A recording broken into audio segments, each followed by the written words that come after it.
I just installed a 2-inch leveling kit on my 2022 Toyota Tundra, and 35-inch tires are going on this weekend. But before I installed those, I wanted to give you guys a look at the truck with the stock wheels and tires leveled out.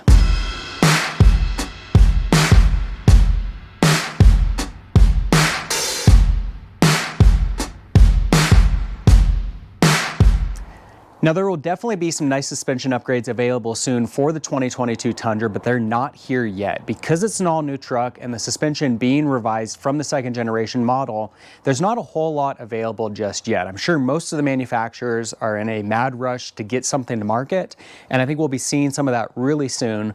But right now, most people are either installing a cheap spacer, they're doing the preloaded collar kit that's gained a lot of popularity recently on the Tundra, and then also a lot of people making use of parts from the second generation Tundra as well as the Sequoia, minor modifications to make those work.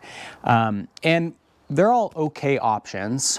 Because I do want to upgrade to something nice when there's specific options available for the Tundra, I decided I didn't want to spend the money on the preloaded collar or buying parts for the second generation Tundra or the Sequoia, essentially to throw those things away and then buy something more expensive down the road. So I decided to go with a cheap spacer, save my money for the higher end suspension when those options come available.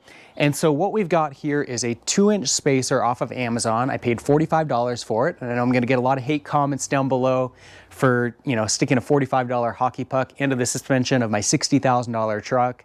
But it's a temporary solution. And to be quite honest, on my third generation Tacoma, I installed a 2-inch spacer on that originally, later upgraded to a $1,500 to $2,000 Icon suspension setup. And honestly, it wasn't that much better. The 2-inch spacer was just fine. It gave me the look that I was after. It gave me a little bit more ground clearance, and it maintained a really nice stock-like ride. So as much as a lot of people will tell you don't go with a spacer, if you're not looking for the additional performance or the additional travel that you get with upgraded suspension, there's really nothing wrong with a spacer kit. Anyway, if you want to check out the specific spacer that I used, a link to it is in the description below off of Amazon. You can basically buy any spacer for the second generation Tundra and it's going to work just fine because the top hat on the third gen Tundra suspension is the same as the outgoing second generation model, even though the rest of it is different. Even though you've already seen some images of the truck, I do want to do a quick walk around and talk about a few specifics. I did take measurements from the center of the wheel hub to the bottom of the fender flare. And before I did the install, I was sitting 21.5 inches in the front on both sides and 23.5 inches in the rear on both sides. After installing the 2-inch spacer, it is 23.5 inches front and rear on both sides. So it did completely level it out. Personally, I actually like a little bit of rake on a truck, particularly for when it's loaded up in the back. And I do plan on installing a bed rack and tent pretty soon, so that's gonna cause it to sag a little bit as well. But again, this is a temporary solution, so I'm okay with it for the time being. But if I did it over again, I'd probably do something more like a 1.5-inch lift in the front. Or if you're looking to do something more permanent, maybe do a 2-inch spacer in the front, but then also lift the back just a little bit. Again, options are pretty limited right now.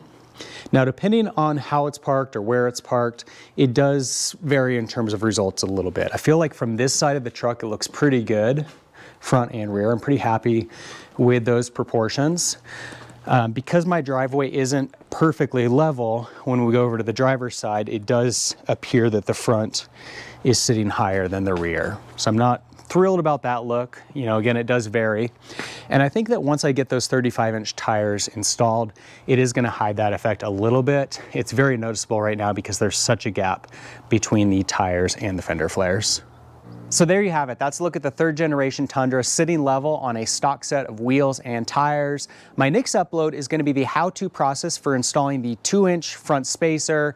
It may sound a bit daunting, but it's actually not as hard as you might think. So stay posted for that video. And then coming after that, we're going to take a look at the Tundra with a set of 35-inch tires. If you enjoyed today's video or if it was helpful, be sure to give it a thumbs up. And for more videos of the all-new Tundra, be sure to subscribe. In the meantime, thanks for watching.